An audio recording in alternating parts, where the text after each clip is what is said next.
ജീവിച്ചിരിക്കുന്നയാൾ മരിച്ചെന്ന രേഖയുണ്ടാക്കി ഭൂമി തട്ടിയെടുത്തു. തിരുവനന്തപുരം തോന്നയ്ക്കലിലാണ് സംഭവം. അവിവാഹിതനും 80 വയസ്സുകാരനുമായ ദളിത് വിഭാഗത്തിലെ വി സോമനാഥന്റെ ഭൂമിയാണ് തട്ടിയെടുത്തത്.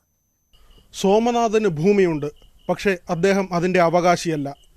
ഈ ഇരിക്കുന്ന സോമനാഥൻ മരിച്ചുവെന്ന് വ്യാജരേഖയുണ്ടാക്കിയാണ് ചിലർ ഇദ്ദേഹത്തിന്റെ ഭൂമി തട്ടിയെടുത്തത്. ചെറിയ തട്ടിപ്പല്ല നടന്നത്.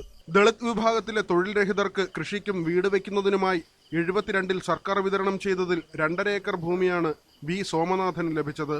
തോന്നയ്ക്കൽ പട്ടികജാതി കോളനിയിൽ 180 പേർക്കാണ് 2.5 ഏക്കർ വീതം അനുവദിച്ചത്. സഹോദരീ പുത്രന്റെ ആദ്യ ഭാര്യയും മറ്റൊരു വിഭാഗത്തിൽപ്പെട്ടതുമായ വ്യക്തി വ്യാജരേഖയുണ്ടാക്കി വസ്തു തട്ടിയെടുത്തുവെന്ന് സോമനാഥൻ പറയുന്നു. സോമനാഥൻ മരിച്ചുവെന്ന് രേഖയുണ്ടാക്കിയായിരുന്നു തട്ടിപ്പ്.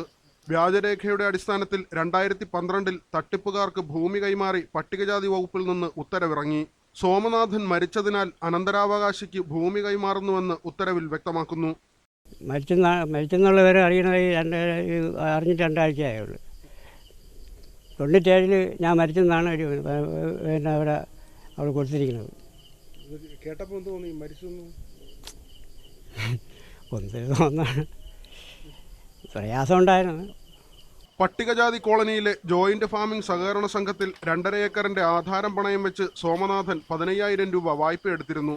തിരിച്ചടവ് കുടിശ്ശിക നിലനിൽക്കെ ആധാരം തട്ടിപ്പുകാരുടെ കൈകളിലെത്തിയതിൽ ഉദ്യോഗസ്ഥ ഒത്തുകളിയും വ്യക്തം. ജില്ലാ പട്ടികജാതി വികസന ഓഫീസറുടെ റിപ്പോർട്ടിന്റെ അടിസ്ഥാനത്തിലാണ് വസ്തു കൈമാറ്റം ചെയ്ത് സർക്കാർ ഉത്തരവിറങ്ങിയത്. തട്ടിപ്പുകാർ തോന്നയ്ക്കലിലെ വീട്ടിൽ നിന്ന് നേരത്തെ സോമനാഥനെ പുറത്താക്കിയിരുന്നു. ചിറയൻകീഴ് റെയിൽവേ ട്രാക്കിന് സമീപം വൈദ്യുതി ബന്ധം പോലുമില്ലാത്ത ഒറ്റപ്പെട്ട് ഭാഗികമായി തകർന്ന അനാഥമായ കെട്ടിടഭാഗത്തിൽ സോമനാഥൻ അന്തിയുറങ്ങുന്നു. ജീവിക്കുന്ന പരേതനായി. കൃഷ്ണപ്രസാദിനൊപ്പം വി വിനോദ്, ന്യൂസ് 18 തിരുവനന്തപുരം.